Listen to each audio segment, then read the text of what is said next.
This That's is it, dude. like the death of a political party. It's like basically the political equivalent of a protest sign. Yeah. And like that's where they are. I don't know how they get out of this, fellas. And that's the other thing is like, so you grew up in, you bring up like, Somalia, like, look what it's like in Mogadishu. You grew up in Minnesota, right? Oh, here we go. Well, look. You're going to take shots at my hometown here. Yeah, well, look, it's been imported in Minnesota. Now you've got a member of Congress from Mogadishu who's like, I want this country to be like Mogadishu because America's terrible, right? And now look at New York City. This was the beacon of the world. This was Rome for the globe. Yeah. For 200 years. Yeah. And now look at it. Yeah. Now look at what we have. Yeah. And it's going to keep happening because that party is effectively gone. Yep. There is no Democrat Party. It's now openly a socialist party, and we've seen every socialist party across the world eventually just becomes a race to the bottom. Our nation is standing up for American workers, restoring the pride of making products here at home. That's what we do every day. We're America's beverage companies, making American products with American workers in America's hometowns, delivering brands that have been enjoyed for generations, creating good-paying jobs, the kind that require only a strong work ethic. Because we believe in the promise of America and the people who make it great. Trump country is booming. We're building, hiring, and winning in America. Because energy tax credits create jobs and put America first. Jobs and factories will come roaring back into our country. More production at home will mean stronger competition and lower prices for consumers. And America's comeback depends on American energy. President Trump, keep what works. Don't repeal energy tax credits. Learn more at builtforamerica.us. Paid for by Built for America. Ladies and gentlemen, your attention, please. Keep the faith, hold the line, and own the libs. It's time for our main event. Good Thursday to you, our favorite day of the week here on the Ruthless Variety Program. I'm Josh Holmes, along with Comfortably Smug, Michael Duncan, and John Ashbrook, left to right across your radio dial as always.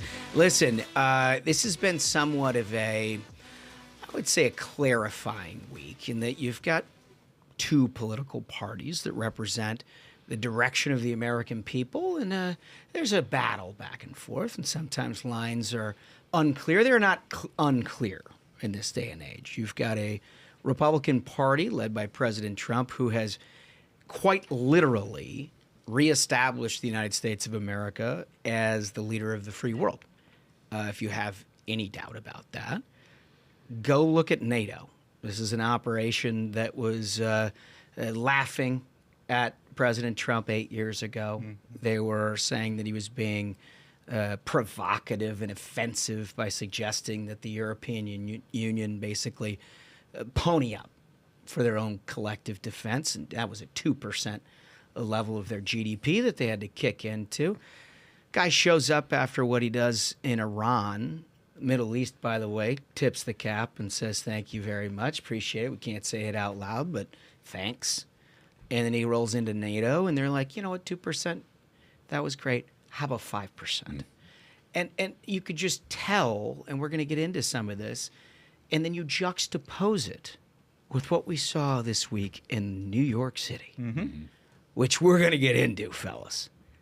I mean, initial reactions to what we're seeing here this week play out, which I think is going to be de-emphasized because everybody's worrying about process and all of these things. But I think this is a big week in this regard. Huge. And like you said, you see where each party stands completely. You saw, quite literally, a communist. It's a communist, folks. Win in New York City. And it's not just like, oh, this is just like a citywide race. This is just a mayor thing. Schumer instantly capitulates. Shoots out a congratulations. Yeah, says, I've called him. We're going to be working with. It's a wrap. This is like the last, quote unquote, pro-Israel, American leader of the free world type Democrat on a podium anywhere in America. And then you get some like Islamic extremist that's nominated as his party's nominee in New York City. He's like, yeah, no, I love him. Worked with him for ages. Can't wait. Can't wait. Guy was born in Uganda and came to New York 6 years ago on the ballot against all these people who are libs, of course, but grew up in the city. And they're like, what did we do wrong? Of course, every single trust fund person in Manhattan was like, yes, that's what I want. Lunacy. It's absolute lunacy. But again, you take these two situations that have played out in Technicolor ever since the bombing of the nuclear facilities in Iran, and then you juxtapose it with what's happening in New York City, and then you see Democrats' reaction where they're all quick to say, like, well, we didn't get the job done in Iran. And they're like pointing to some leak out of the defense intel. We'll get into that too. And they're like, we didn't do it. Quickly trying to undermine the United States of America abroad, and then hitching their wagon to this psychopath in New York City. Meanwhile, this guy Trump shows up in NATO, and like, you have to have some historical context to remember what it was like the first time he showed up at a NATO conference, where everybody was like, this guy, he's provocative and he's not respecting the world order. Now they're like, where do we get in line? Bingo. Dude, I watched that entire press conference from start to finish. There was one moment that sticks out in my mind where a reporter from Spain starts asking him a question. He's like, oh, you're from Spain? Your country is not going to pony up the 5%. She was like, well, who's going to negotiate? He's like, I'm going to negotiate personally. I'm calling him. I'm going to say, you should pay the 5%. The rest of the countries are paying the 5%. Why don't you pay the 5%? Like, that is a guy who is in command of what is happening on the planet. Like, he was on offense the entire time. The most counterintuitive part of Donald Trump's presidency, it seems to me, is everybody elected him from his domestic standpoint, right? He understood the working class, the forgotten man, the manufacturing base of this country, the sort of value system that we had in this country. And it was largely domestic movement since day one, since the escalator, immigration, everything else. The foreign policy, which is way far afield from the establishment foreign policy vision that we've had, forever in this country, boy, it really starts to pay dividends. It's hard to poke holes in this situation. That's the thing, is I think success begets success. I think we've said it many times. That Soleimani strike was just so telling of how his pragmatic view on foreign policy actually works. I agree. It showed, well, look, it got the job done. Right? Well, I think the thing I was most amazed by is how Donald Trump could, have this call, with the Israelis and the Iranians, after the ceasefire, and they're doing a tit for tat thing after the fact, and it got him pretty upset. He goes to the pool before he gets on Marine One, drops some F-bombs. Yeah. Right? Yeah. So cool. Which is sweet. And then he gets on Air Force One, and he's got to, go over there for this NATO summit. And he's just like gaggling with the pool reporters on the airplane, and he's like, Putin called me. He said, can I help you with Iran? And I said, I don't need help with Iran. I need help with you. Yeah. And it's just like, it's that sort of thing. And then he goes to NATO and he gets all these guys to kiss the ring and put in the 5%. And it's like, man, he's swinging a hot bat. That's right the thing. now. That's the thing. And what he just summarized, I mean, look, if you want to know the ethos of the Ruthless Variety program, we all collectively come at all of these things from different point of views, different parts of the Republican Party, different emphasis and like where we grew up and things that were important to us. But collectively, what it's about is American greatness, leader of the free world. Like, you want to feel like you did when you were kids, where there was an unquestioned authority in the world and we're not going to apologize for a damn thing. And like, that's the construct that we come at this, and Democrats just don't get it. Like, generationally, from our population standpoint, in the middle of this country, like, they just don't get it. And they're proving it over and over again.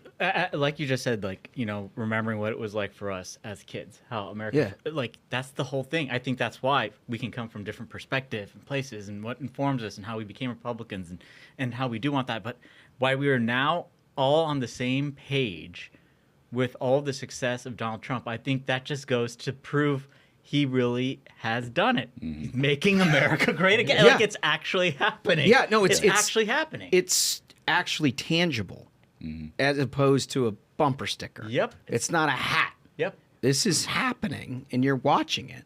I don't care how critical you are or not. You watch what's just happened over a 5-day period of time. You'd be blind not to acknowledge the distinction between Trump and his opposition in who's supporting what. Yeah, dude. Yeah. Right? No, and the distinction between what we had under Joe Biden, it was so weak. And you think about Afghanistan and the withdrawal, and everything Joe Biden did was weak. President Trump comes in, and it is one display after the other of American power. Yeah. And I mean, you were talking about the difference between the way that Republicans in the past have carried out the Middle East. Like, I really like what he's done in Iran. He said over and over again, we don't want you to have a nuclear weapon. Dismantle the program. We want to negotiate. Dismantle the program. If you don't negotiate, if you don't dismantle the program, we're going to take it out. They didn't do it. He took it out. Bingo. Yep. And he's Now do you want to talk? Right. I'm not at war with Iran. I said you shouldn't have nuclear weapons, and Yeah. nobody wants you to have nuclear weapons, least of all us. And so we took him out, and there's no mission creep. Yes. Where it's like, Bingo. oh, well, you know what? Lockheed and Marion Merrill Dow and all these companies really need the government to fight a war. Yeah, you can't be a country unless you get a purple thumb in the process. Right. That's Right? Like, we're done with the purple We thumb. are spreading democracy. Yeah, I mean, it's the end of it. But, like, I think it can be best summarized as, like, we went from a 4-year period of time where anytime the American president was on the world stage, you just hoped he didn't shit his britches in front of it, like literally shit his britches. And now you're more worried about whether everybody else is going to shit their britches, Bingo. right? And, like, that's a comfortable position, at least for the four of us. Listen, we're going to get into all of that. I want to play you a couple clips just because it's relevant from yesterday's NATO conference where, like, the NATO chief, these people, like, they laughed at him. They mocked Donald Trump. Now they're meeting the 5%. But more importantly, there's this deference there that you can just perceive that is so important. Let's play 1A. You're going to get a kick out of this. Thank you. Deborah Haynes from Sky News. Hello. The language that you have used when talking to Donald Trump has been notable because of its flattery. Today you called him daddy. You sent a text message to him that was gushing with praise. Is this the way that you feel you have to act when doing business with the US president, through flattery and praise? Isn't it a bit demeaning, and doesn't it make you look weak? No, I don't think so. I think it's a bit of a question of taste, but I think he's a good friend. And when he is doing stuff which is forcing us to, for example, when it comes to making more investments, would you ever think that this would be the result of this summit if he would not have been elected president? Do you really think that 7 or 8 countries who said, yeah, somewhere in the 2030s we might meet the 2%, we've now all decided in the last 4 or 5 months to get to 2%? So doesn't he deserve some praise? Oh, man. That is so. Listen, That is something. I know the vast majority of you don't follow NATO politics, right? You probably don't give a shit about it. You don't even care why NATO was formed to the extent that you do. It's like, it's fine, it's somewhere else. The distinction between how that is received by Donald Trump today compared to where he was is night and day. First of all, that guy's got a great head of hair. Right. I mean, I don't know a lot about, is it root? Turkey's in NATO, right? Yeah, right. Yeah. Yeah, maybe he got one of those hair things. Maybe it's one of the perks. But it's I mean, magnificent. If he it's got one of those great hair mane. things. Bro's got a great mane. But we were told, like, when Joe Biden became president, America's back. We're going to be respected on the world stage again. Yep. We're sort of embarrassed of those last 4 years of Donald Trump. And people bought it. You know, because he went to Europe and he said, you know, you're going to be owned by Russia with this gas pipe. They all laughed in his face, and he had proven right and all of that sort of stuff. And he embarrassed us. Yeah. You know, and then Joe Biden is going to, like, to your point, you know, go over to Europe and shit his britches. Then we're going to be respected on the world stage again. That's what respect on the world stage looks That's like. what it looks like. That's what it looks You're like. right. That, and make no mistake, this isn't rhetorical just in like, well, we understand the ethos of Donald Trump. You got to, like, blow a little sunshine up his skirt and he's going to treat you well. That's not what that is. What he's talking about by saying that all of the member countries of NATO have now ponied up, aside from Spain, which Trump said he's going to address directly, he's quite literally saved NATO, made that guy's job easier. That's why he's saying nice things. And that would not happen if not for the vision that he has talked about since day one, but then actually executed. It's incredible. The daddy thing. My goodness. Hilarious. Let's get Trump's reaction to that. 1B. From Sky News. Mark Rutte, the NATO chief, who is your friend, he called you daddy earlier. She's do you into that, by the way. regard your Look at Rubio. NATO He's just allies dying. as Rubio's kind of cheesing. children? No, he likes me. I think he likes me. If he doesn't, I'll let you know. I'll come back and I'll hit him hard, okay? He did it very affectionate. Daddy, you're my daddy. How good is that, dude? How good is that? Was that the same lady? I think it Yes, was. it's the Sky News lady. Yeah. She's obsessed with the daddy. Super into it. Yeah. I mean, Super into it. What's going on, Lance? I guess that clicks with the limeys. was she a limey? I don't know. Yeah. Whatever she. Well, it certainly sounded that I way. guess Sky News. News is the UK, yeah, right? But there was kind of a mixture on that accent. I don't know. Didn't feel like a totally. Wasn't a Cockney for sure. You got a good ear. Yeah, well, I don't know. Whatever it is, she loves the daddy She sure talk. does. Loves the daddy talk. And so did Marco Rubio, who Yeah. found it completely hilarious. But that's what having fun is like, and that's what America leading the world looks like.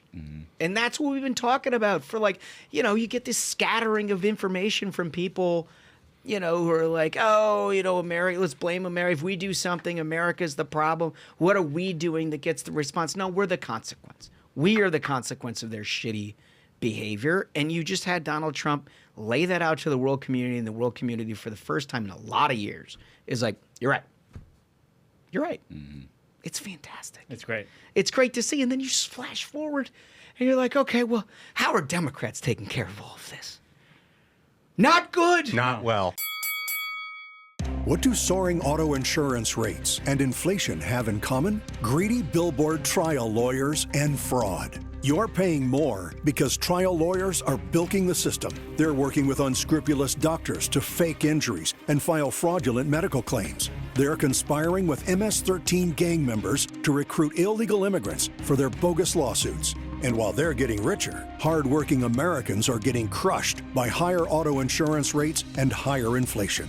Frivolous lawsuits are costing the average family over $4,000 a year in hidden taxes. It's a corrupt system. Greedy billboard trial lawyers use fraud and frivolous lawsuits to line their pockets. Then, they give millions to Democratic politicians to defend the racket. Lawsuit abuse and insurance fraud are a tax on you.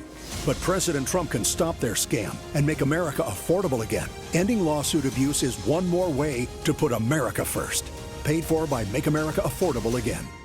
It's been crisis after crisis. COVID lockdowns, Biden's inflation, open borders, and rampant crime. Now liberals want the largest tax hike in history, crushing families unless we stop them and bring America back. President Trump and leader John Thune's plan will cut taxes for working families, strengthen our border and our economy with no tax on tips or overtime wages. America is ready for President Trump and leader John Thune's working family tax cuts. Zohran Mamdani. I think I'm saying that right. Does that sound right, Wolf? Zohran Mamdani? Okay. It's close enough for government work, right? Okay. Well, anyway, this cat, he's a socialist. Yeah. Who had the AOC crowd or whatever. And he's running in a primary against the former governor of New York, Andrew Cuomo, amongst others. It's a fucking mess, and you know everything there is to know about New York election law, but there's 8,000 candidates no matter what. Yep. And I'm going to be honest. I remember, 3 weeks ago? And we were in Ashbrook's office chilling. We're hanging out. And Duncan's like, there's no way this guy's... And I said to Duncan, I was like... What? Please believe me, Wow, Zohran is going to win. No. I wanted him to win. But you said he couldn't. I remember it clear as day. We're in Ashbrook's office. There's the old man's not going to take that He was like, land down. Smug really thinks this guy's going to win, Zohran. And I feel like said, this yep, is I fake do. news. Nope, Nah. it's 100% the truth. 100% No, the truth. I don't want him to just win the primary. I want him to win the general. But you can't go to New York if he does win the general. Can you only imagine? Think of somebody that's 10x worse than Bill de Blasio running that joint. It's going to look like frickin' Somalia by the end of it. I agree. I want him to win. I want New York to suffer. I want it to get worse and worse and worse and worse and worse. We're going to have to visit HQ in New York from a Black Hawk. I mean, that's the thing is that to me, the scary consequence of this is, some people are like, oh, things are going to get so bad and it's going to lead to a moderation of the Democrat Party. When have you ever seen a Democrat Party go more towards the center. They never have. Never. The party never, ever has. No, if you read everything that this guy believes, it's a double down. That's what the Democrats are doing now. In the the after action of the election and everything that they lost. This is what there point was I a was lot gonna of soul searching. Yeah. And that there were these Democratic luminaries were like, maybe we shouldn't talk about cutting off the dicks of 6-year-olds. Maybe people in Topeka aren't interested in inverting private parts. Maybe like men hanging dong in women's locker rooms isn't how you build an electoral majority in this country. And that lasted, through that intervening period. And now they've decided no. About a 30-60 today window. It was open. They were like, no, double. No, more. Yeah. We want more of it. Yeah. I want you to cut the dong, push the dong. Oh, my God. Pull the dong back out. No. Let's have a double dong. I mean, dude, My mom listens to this, dude. You know what? Your mom understands She does. that this is She knows it's a this is problem. how we communicate I know. here. She knows better than anybody. She has 2 boys. Yeah. She has 2 boys. But listen, Bill Melugin laid out some of the stuff. Can we put up graphic 1, please? This is the positions that this cat has taken. Abolish the New York Police Department. Yep. It's like, I don't know, the 4th largest law enforcement in the world. And they're like, oh, no, abolish it. Think of going to New York City without a cop. It's pretty much Think of what that looks like. It is what it currently looks like, so it's not that different. I'll be completely honest. No, it could get way worse than it is. I've had numerous friends who, like me, moved away from New York City when things started getting worse. But dude, there's It's a gotten cop worse in and worse and charge worse. right now. Like, imagine if the cop doesn't it can get so much Dude, worse. you've seen video of people are lit on fire and killed in the subway system as is. Yeah, but it can look like Mogadishu. I'm telling you, things are so bad there. Well, that's just where he's starting. This is just where it That's starts. the starting point. Put that graphic back up. Yeah, please. okay, so we're not done. Abolish prisons. Oh, that's good. No, people that break the law, let's just have them walk amongst us. That's great. Abolish medical bills. That's interesting. It's gonna keep- right? It shouldn't cost you Keep all the anything. doctors in business. Yeah, doctors are that's like, right. well, we'll keep working. You're like just shoving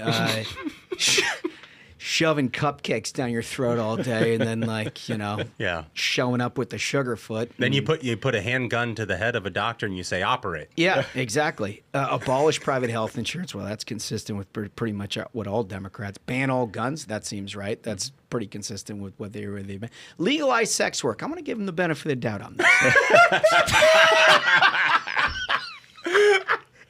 There's no monopoly on good ideas out there, folks.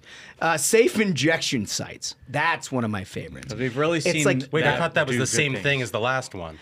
The sex. Oh my God. Jesus. And you're the one talking about your mom I for know. crying out loud. Sorry, Mom. Yeah, you should Unbelievable. apologize to Karen Sorry, Mom. Duncan for that. Unbelievable. Anyway, that is one of my favorites. And cash bail. Yeah, they've What's been the all point of over cash that. bail if you don't have prisons? Yeah, I mean, isn't that What's redundant? the bail situation if and- you don't have a prison? Or a cop to arrest them. Right. Decriminalize drug possession. Well, that's good because when you have a bunch of redundant. completely drugged up idiots running around, we ought to decriminalize that situation. It's not like anything that's ever bad that's happened from addiction. End sentencing enhancement. Yeah, well, Yeah, if you don't no- have jails, no that's pretty prisons. easy. Right. End all cooperation with ICE. Oh, yeah, that's good. Perfect. Good.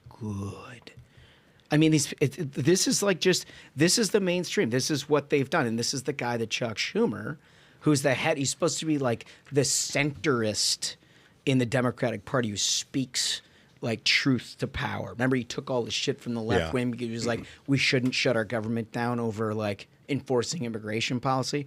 Like, this is the guy who turns around and looks at this situation. He's like, I worked with them for years. Right, exactly. Chuck Schumer's like, you know what? I love it. I love that my city and the state in which I represent is going to become Disneyland for communists.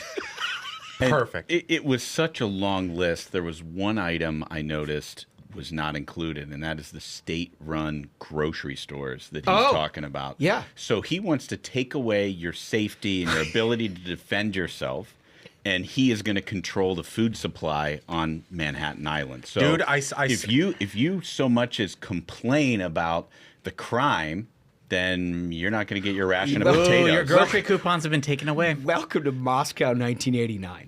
Right? Bread lines. I mean, that's literally what the situation is that they're talking about. Got one little nuance in here that I wanted to put a fine point on that I thought was kind of fun. Graphic 2, He's been taught, like, I don't even know the context. Queer liberation means defund the police. What does that even mean? I don't know. That's a language, folks, that you and I need a lib interpreter for. Like, we all know some. I wouldn't think we should run it through some progressive that we're acquaintances with to understand what it is that he's talking about. I can tell you what he's talking Oh, about. yeah, no, the old man. He speaks many languages. I do. Yeah. And I speak woke very well. Okay, let's see. What What we I got? would just say is, like, the words are irrelevant. The thing is irrelevant. The only thing that matters is the struggle.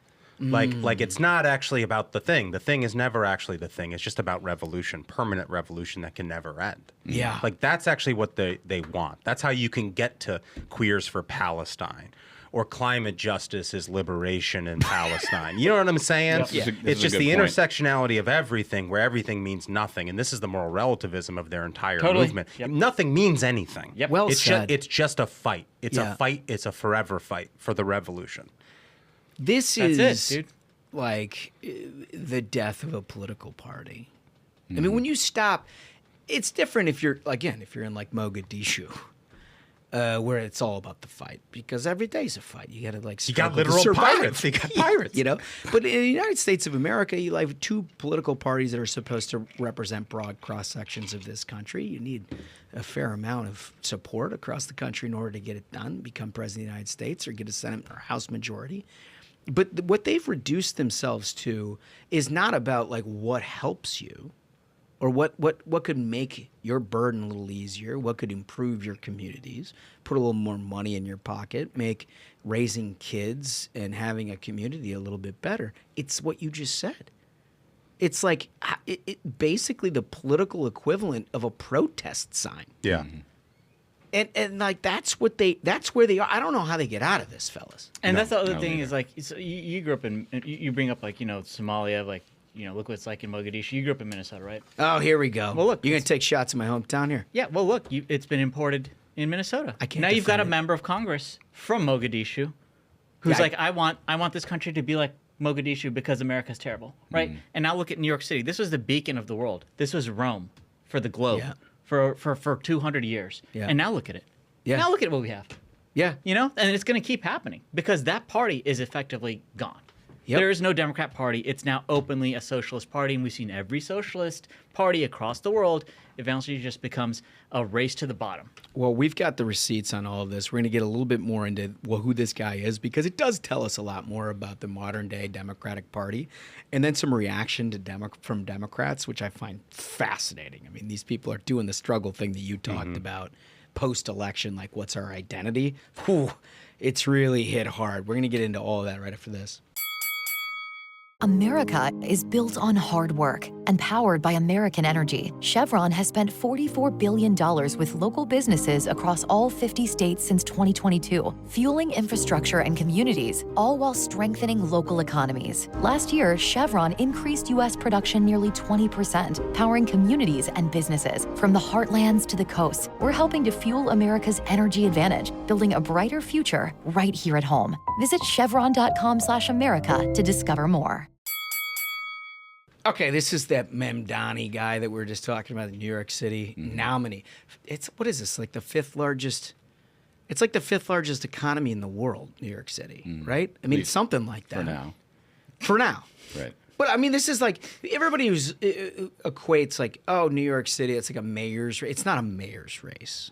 I mean, when Bloomberg was running the joint, I think they had like the third largest military/law enforcement in the entire world. I mean, this is a massive undertaking. You need to be a very responsible individual to run something like New York City. This guy's like 30-nothing, who knows nothing. I don't think he's ever had a job. No, Government job. He was an assemblyman. But listen to some of the shit that he's got. And the Democrats are like, yep, this is what we want. This is his statement on the October 7 situation. He put it out the day after. Can we put up graphic 3, please? I mourn the hundreds of people killed across Israel and Palestine in the last 36 hours. Netanyahu's declaration of war, the Israeli government's decision to cut electricity to Gaza, and the Knesset members calling for another Nakba, will undoubtedly lead to more violence and suffering in the days and weeks to come. The path toward a just and lasting peace can only begin by ending the occupation and dismantling apartheid. Let me just cut through what we're talking about here. So when Hamas comes in, beheads babies, rapes women, kills people, men, women, elderly, everybody else, unprovoked, in a terrorist attack across Israel that we've all come to know, his reaction is, the problem here is Netanyahu and the Israeli government turning off the electricity in Gaza. Yeah. I noticed also in this statement, he doesn't talk at all about all of the hostages that Hamas had dragged back into Gaza, raping and killing and putting them in holes and tunnels that they dug across Gaza. None of that is part of his statement. He's not mourning that. He's not mourning it. You know what? I guess this is a typical issue of concern for a state rep. They definitely want to weigh in on geopolitical. No, it's like potholes and Middle East foreign policy. Yeah, potholes in Palestine. Yeah, potholes in Palestine. Get out of here. I mean, this is unbelievable. Yeah, the guy wants to turn Manhattan Island into Gaza. Yeah. We are literally going to be sending humanitarian aid from across the country into the city of New York so that they can have food to eat because there won't be enough from his government grocery stores. We'll probably be building a pier on the Hudson. Yeah. So that That's right. there can be access. So Omaha can fly in grains and steaks to feed the people. I saw a great tweet on this, by the way, that was, we're all very concerned about the repercussions of the Iran strike, and we just didn't know it was going to happen so quickly. We bombed these nuclear sites, and then they won a Democratic primary in Manhattan. Is that something? Dude, it's like, for real, though. I mean, that's Right. What's the difference between somebody who funds Hezbollah and Hamas and a Democratic politician in this country that sees what they have done as just, and Israeli is the problem. Israel is the problem here. Yeah, just to dovetail what my friend John Ashbrook was saying, I think I could summarize it to say, from the Hudson to South Bay, the terrorists will have their day. There you go. That's so good. Do you want to see the grocery store clip? Yes. Let's see Let's it. throw it on. Clip Yeah. one. Grocery prices are out of control. The cost of eggs and milk has skyrocketed. Some stores are even using dynamic pricing, jacking up the cost over the course of a day depending on what they can get away with. It doesn't need to be this way. I'm Zohran Mamdani, and as mayor, I will create a network of city-owned grocery stores. Yeah, it's like a perfect. public option for produce. Well, that's We will going so redirect well. city funds from corporate supermarkets to city-owned grocery stores, whose mission is lower prices, not price gouging. These stores will operate without a profit motive or okay. having to pay property taxes or rent, and will pass on those savings to you. Okay. So, I mean, here's the problem that I have with this. Like, you guys tell me, but, like, typically I'm accustomed to dealing with sanity. And not like there's certain liberties that are taken with truth and fact, always in politics, but you're dealing with like a basis and understanding of like some basic principles that we all kind of. When I see something like that, where do you start? Like, what the fuck is he talking about? I mean, how?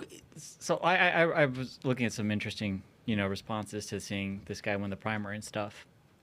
And this person brought up this really great point. So Peter Thiel had discussed this at a talk before where he was like, a lot of the youth of the United States are now in a place where they feel they will never be able to own a home. They'll never have a job that allows them to, provide for themselves and a family, right? Yeah. And so what happens is when you have that kind of mindset, you're like, well, then I'll just opt out of the capitalist system completely. Like, that's the next step. And so, like, you get these Pied Pipers like this idiot, right?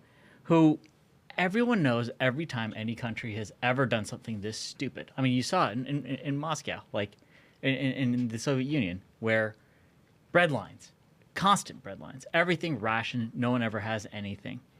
And so these idiots, they keep doing it over and over and over, and then they keep saying, like, well, true socialism has never been tried because every time it's been tried, it's failed, and they can't come to terms with their own failure. haven't realized the truth. We haven't hit the rock bottom. Yeah. So that's why, like, you get this segment of young people and then actual fucking terrorists, the affluent white female liberal, the office, who like you saw Cynthia Nixon like on Twitter cheering. She's like, "We have elected a Muslim socialist. I'm so proud." Like, those people really just want to destroy the country. Just imagine how well the chilled Chablis went down last night for that gal. Yeah. I mean, can we talk about it on the basic economics, right? Like where he... That's what I'm getting at. Like, I don't know how to start with that. Yeah, he's like, well, they won't have a profit motive. Sure. Right? And then, they're not going to be gouging you. So we're going to get, you're going to get all your produce at the rock bottom thing. Yeah. They're also not going to pay taxes. Right. And it's like, all right, so now we have taxes less is tax bad revenue. For passing on to consumers. Right. Wait, hold on. So you mean the more we tax, yeah, the more that consumers have to pay? Whoa. Weird that you would acknowledge that. Oh my gosh, I thought that was the conversation we were having at the federal level. It's like you're so close to getting it, but you don't, right? And then the other side of it is the idea that there's no profit motive. No, there's a fucking profit motive. The profit motive is now you got more government jobs for another boondoggle that you want to put together. There's always a profit motive, right? And there's never a bigger profit motive when they claim there's not one. Right. If you knock 10 doors for Zohran, you get a coupon for macaroni. Bingo. No, I'm being that's serious. Where it starts. So that's actually how the Democrat Party operates in New York City, the patronage system of all these folks. That is actually how it works, of how you get elected, of all the party bosses who decide. That is how it actually works. It's like, okay, you work for the party, you do this, you move up the food chain. I mean, like, that's how you got the entire West Side when it had, I always forget his name. What's the fat guy? Jerry Nadler. Jerry Nadler. Oh, yeah, he's just like... Nadler, Schumer all came up through this system. He may have an issue with this. I mean, if there's he needs to make sure Nadler gets the coupons. He needs all the coupons. If there's a shortage of ham sandwiches and potato chips. Is there a special meatloaf coupon? Because he's going to need double. He may get the gold card. But look, we talked about Schumer. And, like, what I hate about modern media and the way that they portray the Republican Party is that they take, like, the most insane takes of the Republican Party, and then they're like, this is what the Republican Party. So I don't want to do that on the Democratic Party. The problem is the shoe fits here, and that you have Chuck Schumer, who's supposed to be like the moderate, thoughtful guy who professes all of these sort of like center-left type deals, that immediately endorses all of the progressive goals of Bernie Sanders, that endorses this idiot by like, I worked for them for years. And he's the leader of the Democratic Party in the Senate. He just won an election. The leader of the Democratic Party in the House, same state. Just next door to this situation is Hakeem Jeffries. Let's see what he has to say. Clip 3. Yeah, the New York Times editorialized that he was not qualified to be mayor. Of course, the Wall Street Journal and others say that he is far too extreme on economic issues and even issues involving Israel. I'm curious what your thoughts are on him ideologically. Is that does he have an ideology that you would want your candidates in 2026 to have?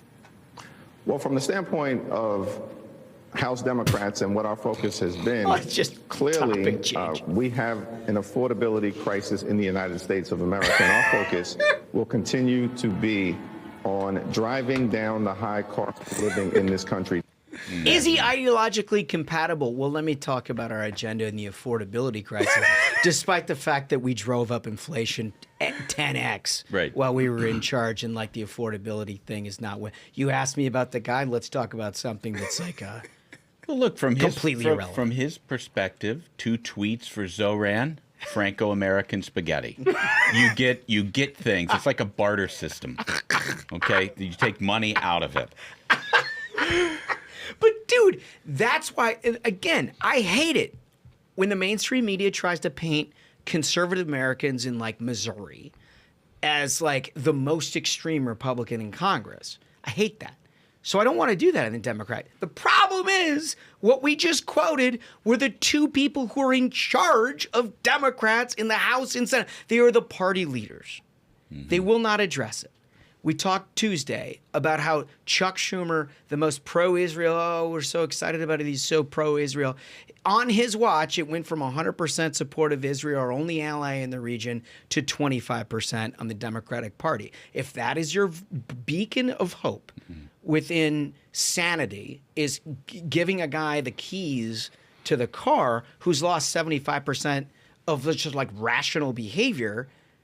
You've got a big problem, and then you extrapolate it out. You can see how this happens. They're not going to address it, right? So you get it. You can only imagine what it looks like behind closed doors, right? When you get like the activist left inside, and you get Chuck Schumer and Hakeem Jeffries, if he's not willing to answer that question, that look, that's not what the House Republican or House Democratic Conference is pushing. Let me tell you a different view. I get it. That's not what he did. Nope. He just pivoted and didn't want to say anything. And that's what you get because he's preserving his right behind closed doors. And believe me, we've sat in these meetings, behind closed doors, meeting with these activists to say, I can't say it, but I'm really with you on Totally. this. That's what they do. I'm really with you on this. Yep. So you start to think like, oh, is it fair? Is it unfair that you brand the entire Democratic Party? Yes, because of the body of work. If you look over since the election of Barack Obama to today, which direction have they gone? What don't they answer? Kamala Harris is champion of small business, right? That's what she wants to. She has the balls to say that on a debate stage, despite the fact that she's voted for every tax increase in the history of the world. And they want to preserve the right of being a centrist party, except this is the agenda. What we just talked, Mamdani, there's not a dime's worth of difference between Hakeem Jeffries and Mamdani. That's the thing. They're just not. And to the extent that there is, it's only that they're open receptacles that are going to get pushed in one way or another. And clearly, if a guy like Mamdani is beating somebody like Cuomo, it's because the energy within the Democratic Party is forcing the hand of these guys to become something unrecognizable in the American right. In Jeffries, as we just saw in the clip, he was on TV with the most friendly network, with the most friendly anchor. He had the opportunity to say, well, you know what? I don't think we should get rid of the cops. Yeah. I don't think we Could have said it. I don't think we should have state-sanctioned food distribution. He could have said any number of things. If that's controversial, if you're worried about it being controversial that you disagree with eliminating the police department in New York City. Or abolishing prisons. Or abolishing, if you think that that's controversial to say, it's not my view, that's their view. Bingo. That's their view. And we just keep reeling this back. Contrast that with what you saw on the world stage over the last 5 days of real leadership. Iran, NATO, these guys are in a tough spot, fellas. They're in a very tough spot. Democratic strategists agree with this, by the way. You get some folks who are out there. This was in Politico, the playbook situation. We rarely quote it, so I wanted to work it in there. They managed to get a hot take from somebody. It's extremely alarming that the only candidates who genuinely excite our voters are the ones making absolutely insane promises on politically toxic positions, one Democratic strategist tells Adam Rem. Leaving us in the spot of trying to execute, and this is the point you always make, Smug, trying to execute on bad policy and losing terribly, or failing to keep our promises and reinforcing the idea that it's all politics is bullshit. It makes the point that you always make. This party is a bunch of nihilists, which is why they're so susceptible to getting taken over by insane people like this. Yeah. It's pathetic, and it's what you get when you had no core and you believed in nothing. Now you've got the real lunatics are now completely running the asylum, and you're seeing Schumer, you're seeing Hakeem Jeffries, all have thrown up their hands. They've surrendered. The lunatics have taken charge of it, and that's that. You see in a lot of countries as democracy is sort of aged, how there becomes different parties and different factions, and you get kind of like a parliamentary system in many possible ways. But assuming we stay as a two-party system, our question of the day for you is: the future of the Democratic Party just socialism? It's hard to see from my perspective how it's not. They have told you. They've told you. The two-party leaders, the two most important Democrats, have told you. They just elected in the biggest Democratic city in the world exactly what it is that they're trying to do. And here's the thing. It didn't happen overnight. It didn't happen overnight. In 2016, Hillary rigged it for Bernie, who was running as a socialist, and the socialists were pissed. And then in 2020, when Bernie was beating Biden, They rigged it again. They cut that deal in South Carolina, and they said, shut up to socialists again. This is the third time they're knocking on the door, and they came through. Fourth time, really, if you think about what happened in 2024, where they clearly knew Biden couldn't do the job. Yeah, so they had to... And they were worried about an open process that might elect somebody like Bernie. They're about to get on to our puppeteering. Oh, I thought you were going to have the more base take of like, this isn't the first Muslim socialist. Barack Obama, oh wait. Hell yeah. Hell yeah. A more base take. No, instead they had a marionette for 4 years. Yeah. And they were like, there's somebody who's going to see the strings. But they just got close enough to the nominating convention that they could do the switcheroo. And it didn't have to be an open process where they got actual votes from the primary electorate. They can just shuffle in old Kamala. Yeah, Geppetto was outed. They had to do something about it. Yeah. Listen, we're going to get to your comments of the day from Tuesday's episode right after this. American strength starts with American energy. As a leading pipeline and energy infrastructure company, Williams is leading the way, delivering low-cost natural gas to power American energy dominance. Here's the truth. AI, tech innovation, manufacturing, and America, as a global leader, require a lot of energy. And there is no better way to meet growing energy demand than reliable, abundant natural gas. For over 100 years, Williams has led the charge to safely deliver that energy. But now, outdated permitting laws slow American innovation and economic development, blocking access to the abundant resources we have and need to stay ahead. Expedited permitting is critical to meet growing energy demand, drive economic growth, lower prices, and fully unlock America's energy potential. Williams is ready to get back to building the pipeline infrastructure that will keep our economy growing, strong, and secure. Learn more at williams.com. You've heard us talk before about the effort by legacy media to stop you from accessing shows like this one. They do it by eliminating spectrum available to consumers like you to access shows like this one. They say it's a national defense issue, absurdly enough. Well, Trump isn't buying it, neither is Senator Ted Cruz. In the big, beautiful bill, Republicans have heard your voice, and they're providing more spectrum. So what does that mean for you? It can reduce your monthly broadband bill and preserve your ability to watch, listen, and stream all the content that you choose, not what's chosen for you by some big cable provider. The sale of spectrum will also generate tens of billions of dollars to reduce our national debt. What's not to love about that? Don't let the giant cable providers and legacy media continue to filter your information. Tell your senator and your member of Congress to work with Senator Cruz and President Trump to expand spectrum and end the legacy media monopoly for good. You can learn more at endthecableopoly.org. Okay, so your questions of the day. We love it when you like and subscribe, and when you do, we read all of your comments, and then we make a formulated guess of what people are trying to capture, and we read it here on the program. Our question of the day from Tuesday is bombing Iran America first. There's a big online debate about that.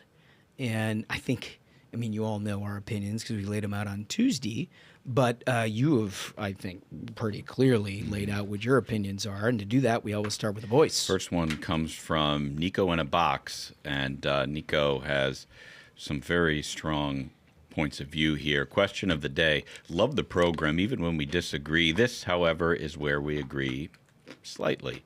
I think bombing a nuclear site in hopes to stop them from harming the U.S. when they vowed to hit us after hitting Israel in the past is way different than a war or a proper conflict with them. If Trump is taking out the means to attack but not going out for regime change war, it's 100% America first.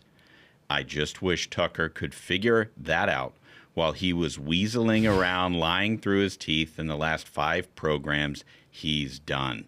Great show, and I can't wait for the next episode. That's Nico in a box. Yeah, the reason we highlighted this not because we have any bone to pick with Tucker. We get along with Tucker great. He's been on the show, and there's a lot of overlap in audience of people who listen to us and listen to Tucker. But this is a common thematic that has come up time after time with frustrated Republicans who are looking at what Trump has laid out in terms of his arguments and then hearing what Tucker's saying and then watching the execution of what Donald Trump had to do.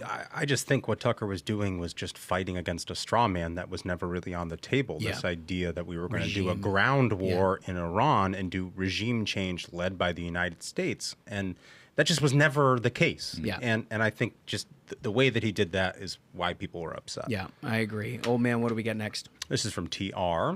Question of the day. I was in the Marines and served 2 tours in Iraq and had to deal with these Iran proxies from motors to IEDs. Everybody who's listening and watching, really pay attention to this. The people screaming the loudest about World War III, i.e. Candace Owens, Dave Smith, a.k.a. Clown calling for DJT's impeachment, haven't been paying attention to the temperament of President Trump and actually don't know what it takes to get to World War III. When he turned General Soleimani into pixie dust, not salsa. Oh, that's nice. I like this guy. Different spin on it. Yeah. People freaked out. And then what happened? Iran wanted to save face and give the U.S. a heads up when they retaliated. Again, Iran knows they can't do much because they know Trump just bodied them. Yep. And this is what we were talking about on Tuesday, that we were doing acrobatics over the top of Tehran. Yeah, and this guy did 2 tours. Like, he knows. He knows. Very credible source. He knows. But, you know, I mean, look, they don't have any choices. We put them in that box. It's really, it's impressive stuff. Comment 3, Smugs. Comment 3 comes from Chris Arias, and Chris writes, America first? Absolutely, but not just because he says so. Something that's not getting a lot of press on this is that Trump is building on his resume of FAFO with other world leaders. He's not merely trolling the Ayatollah. He's putting other adversaries and would-be adversaries on notice.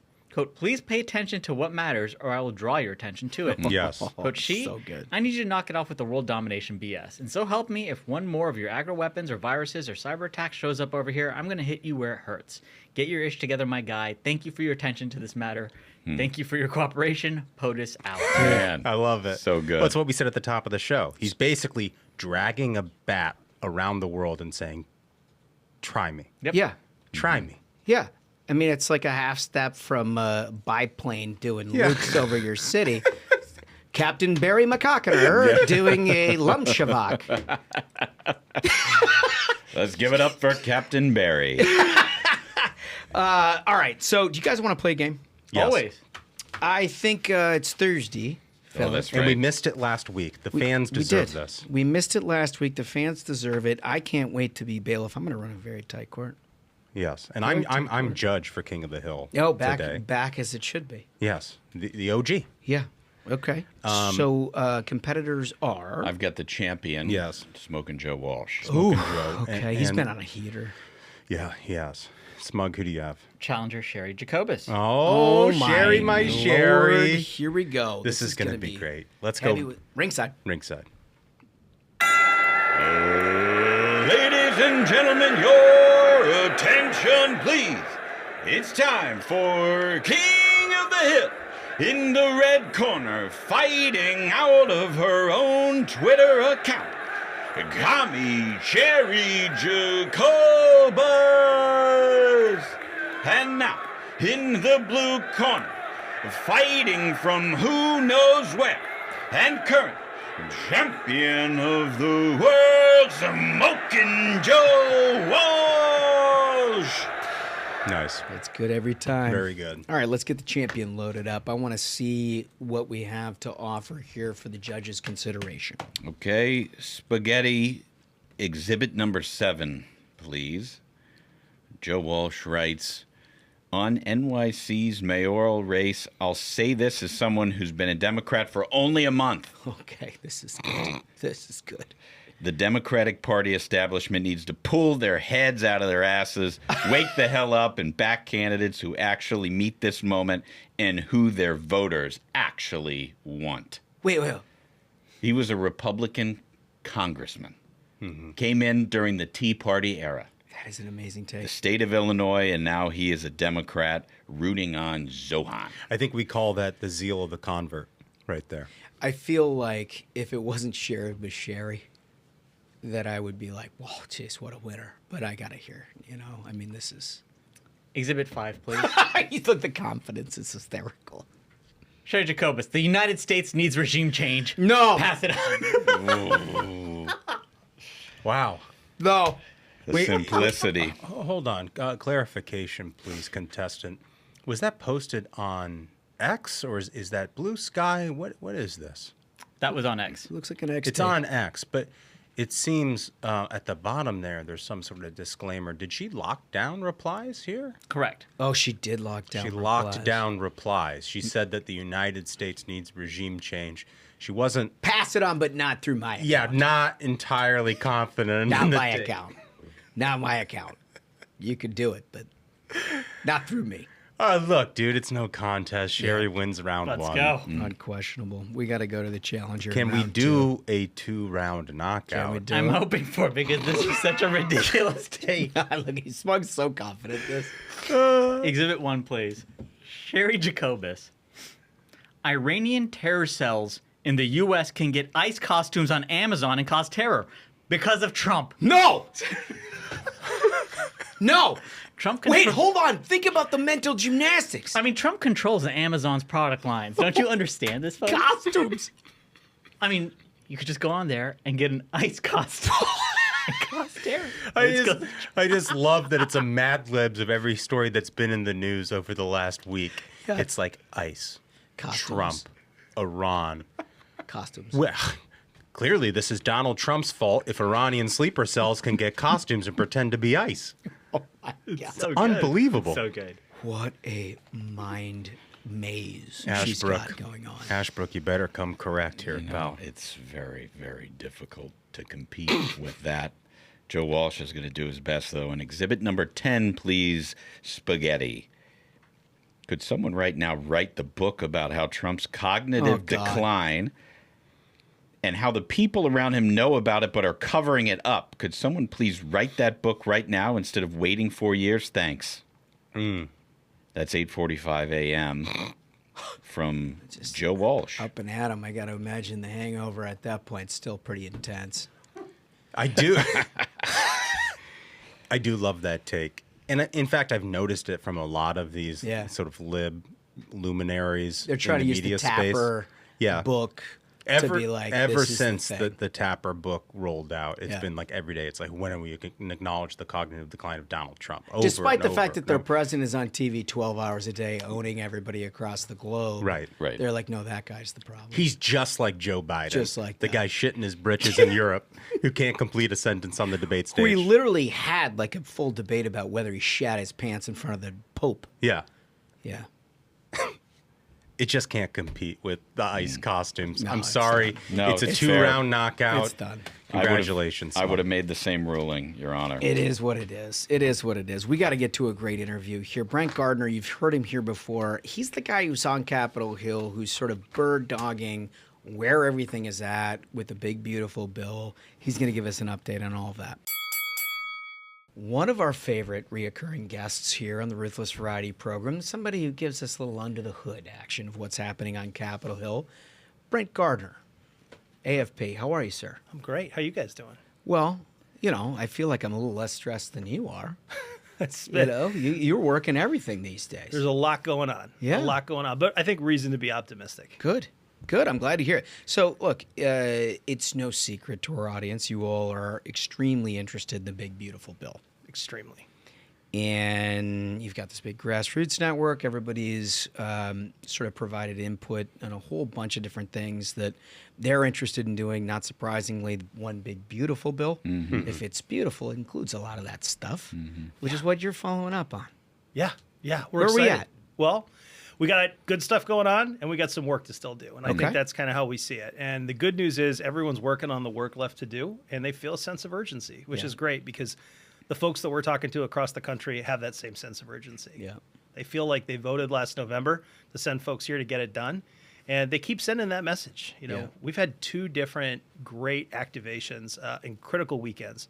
The first one, 92,000 voters contacted the weekend where the question of the top marginal rate kind of came into question. I remember that. We were very animated. We had some thoughts. Yeah, so did we, and so did voters. This last weekend, we did another day of action. 300,000 voters contacted. Wow. So the AFP faithful are out in force, and they're helping people connect with their members. And when you're talking about a day of action, I think everybody needs to understand that what's happened in the Midwest over the last 3 weeks, either it is a monsoon or it is a 98-degree day, and you have people hitting doors every single one of those days. Yeah, you talk about the Midwest. You talk about Arizona in August. You talk about Dallas. It's a dry heat. Yes, it is. Yeah, listen, I know that well. It melted all the glue in my Oldsmobile Bravada back in 1998.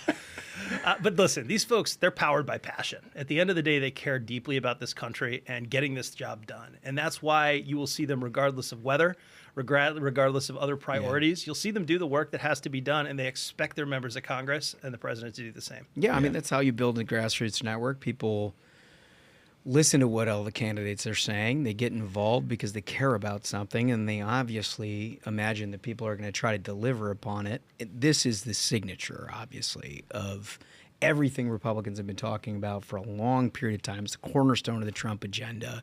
Includes the tax relief component, includes all these important border security issues, other issues. I got to imagine that you've got a network of people who are concerned about a lot of different things. Yeah, 100%. And most of them have something they care about in this bill. Yeah. And, you know, usually we talk about this as like the tax reform bill or continuation of TCJ. Yeah. As you point out, it's so much more than that. Yeah. It's got so many of the president's second term, agenda items that ultimately this is the biggest opportunity to take a step forward for what people were promised last year. And so people are really connected to that. They know how important it is, and they're working hard to see it get done.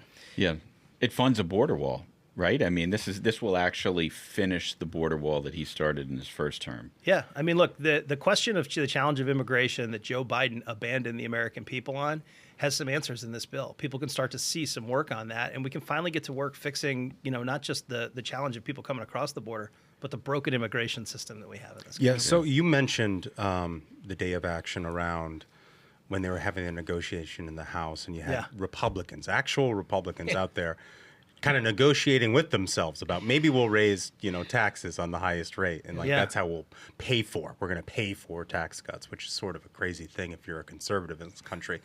As you can tell, it animated me quite a lot. We heard you. Very upset. But as we look to the Senate passage of this reconciliation bill, what are the other little traps and pitfalls that you're looking out for at AFP? Yeah, we got a few that are still left out there. I mentioned there's still work to be done. I mean, look, the question of SALT is a real one. And I think the Senate has got a strong perspective. Look, there are no Republican senators from blue states. Right. And I think Susan Collins. I will leave that entirely alone at the moment. Yeah, right. We need votes for this week. But listen, I think from our perspective, the opportunity is there to clear things like SALT. I think the question that Republicans have to ask themselves is, why did they let Democrats get ahead of them on Medicaid messaging?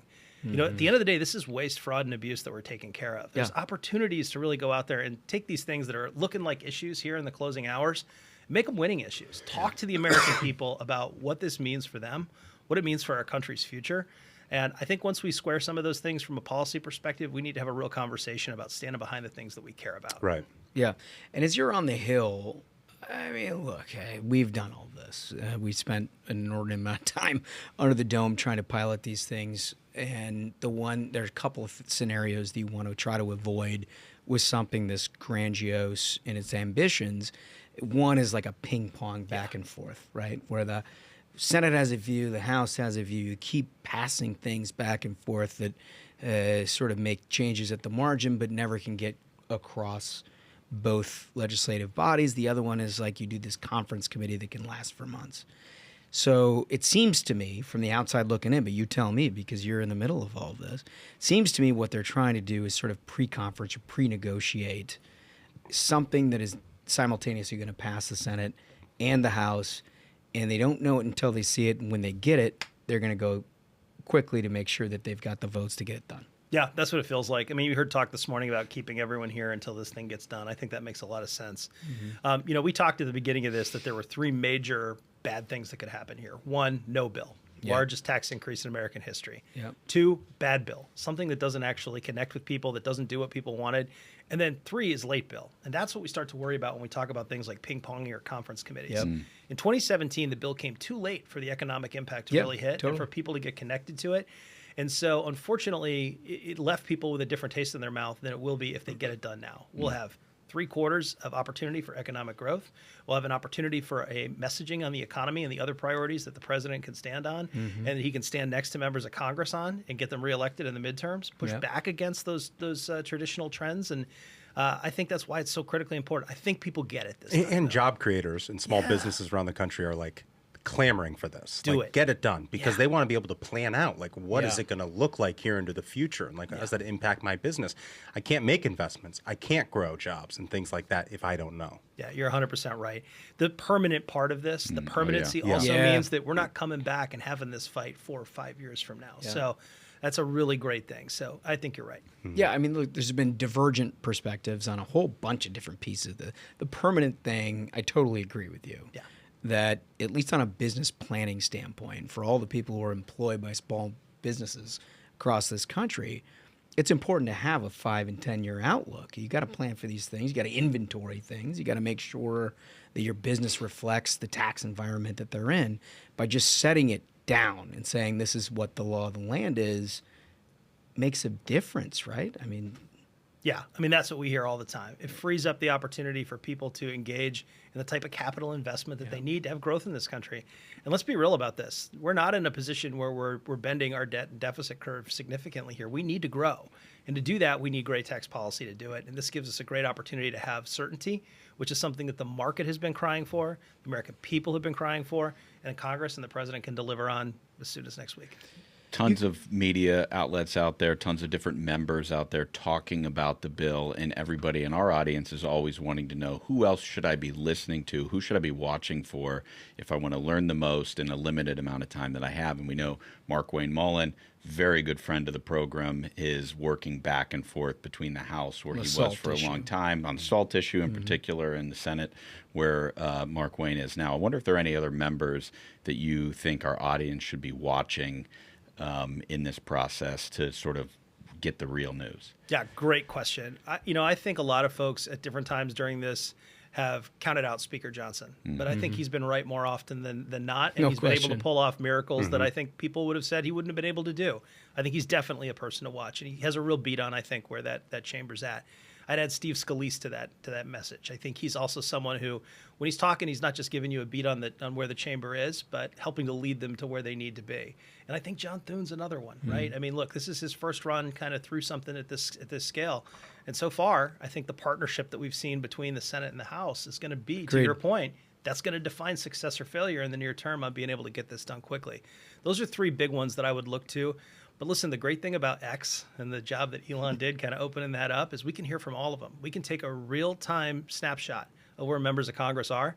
And so I'd pay attention to all of them, the good ones and the bad ones. Remember the ones who are saying the right thing, and never forget the ones who are saying the wrong thing, because we'll see them again next year. That's a good point. I like it. So, look, ultimately, this is going to come down to a binary choice. I mean, we're struggling with details at this point that may impact certain constituencies more than others. And you mentioned the blue state, red state phenomenon. This is a Republican-only exercise, right? There's no Democrat that's interested basically in keeping your tax rates the same as they were last year.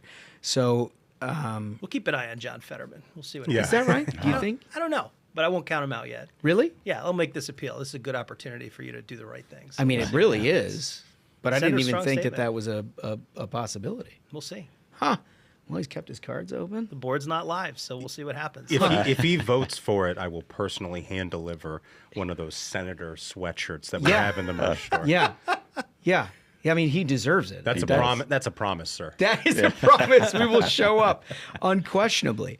But if you're looking at, look, they're struggling over Medicaid. They're struggling over SALT. They've got a couple of different things that they want to get done. You can see, to your point, Speaker Johnson, anytime he thinks that he is getting into a situation that compromises the delicate negotiation that he needed to get things through the House with the 2-seat, 3-seat majority, like he's speaking up, and that's being a part. And then you see the White House also participating in this, which is important. Is this timeline by 4th of July? I mean, is this a realistic situation from your perspective? Aim small, miss small. I think it's a great target for us to be able to focus on. I think if things lined up, it's entirely possible to do that. I think what you talked about, though, about that need to kind of either officially or unofficially pre-conference what this looks like, that's the way that you'd be able to catch that kind of velocity. I know that there is big-time demand from the president. There's huge demand from people out in communities that want to see this be able to happen. And there's a lot of people who are really dedicated in Congress, in both chambers, that want to get this done. And I would love to be able to celebrate on the 4th of July getting this there. So I think it's possible. And I think we just got to keep working and run through the tape. What's the thing that you guys are most excited about? I mean, there's a lot to be excited about, so I hate to just pin you down on one. But is there something that just stands out? On the bill? Yeah. Yeah, I think ultimately this is a lawmaking exercise. I don't want to limit it to one issue.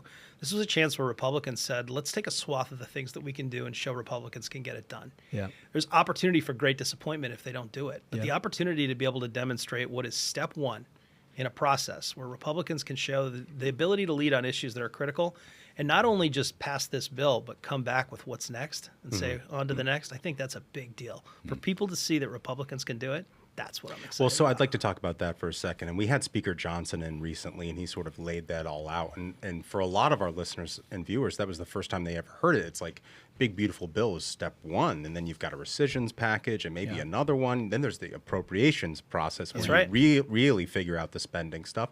And then you might do one or two more reconciliation bills. Yeah, we were in a meeting with him just a couple of weeks ago, and a lot of folks were talking about this bill.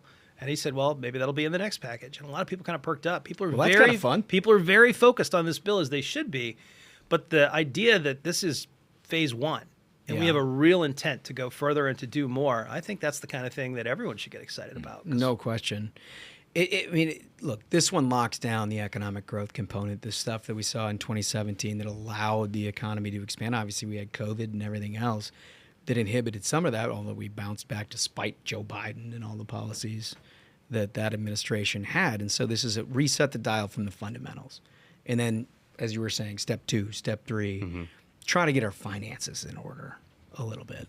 And I wonder, as you're watching this debate and you're sort of taking inventory of what people are saying, I imagine you guys are taking notes, right? Because you got on the other side of the house, you got your big grassroots organization, people who are involved in things like campaigns and elections, not with your current hat on, but like you're communicating to your members what you're hearing and seeing, right? 100%. I mean, listen, we're a policy-first organization, and Americans for Prosperity Action is policy-first when it comes to how they think about elections. Yeah. So the question of where we're going to be and where AFPA is going to be in the coming year, it's based on the decisions that members take as far as how they're going to make their votes go. And so when guys show up and they're like, well, maybe we can raise taxes and increase the entitlement state, and we're budget conscious, so we're concerned about inhibiting the growth of our government in any possible way. I imagine that these are things that you're sort of like just taking out.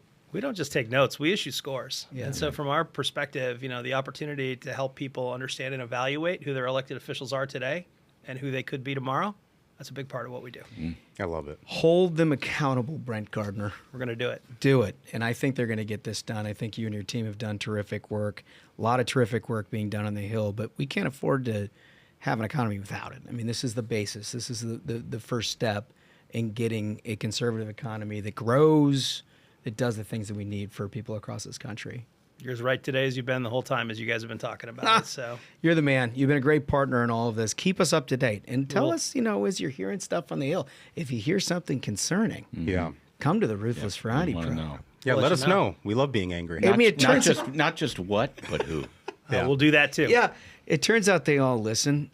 Some of them hate listen.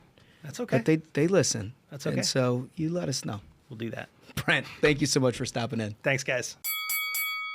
I always love when he comes in. He has such great material, and he has such a great cause that he's pushing for. Just a gigantic army of people out there knocking doors and making phone calls. Yeah, they put their money where their mouth is, no question about it. They advocate for the policy. They recruit people based on their policy, and they come at it with the full army. We obviously appreciate them coming in and giving us the lay of the land from Capitol Hill. We can't always be boots on the ground everywhere, but he is. Yep.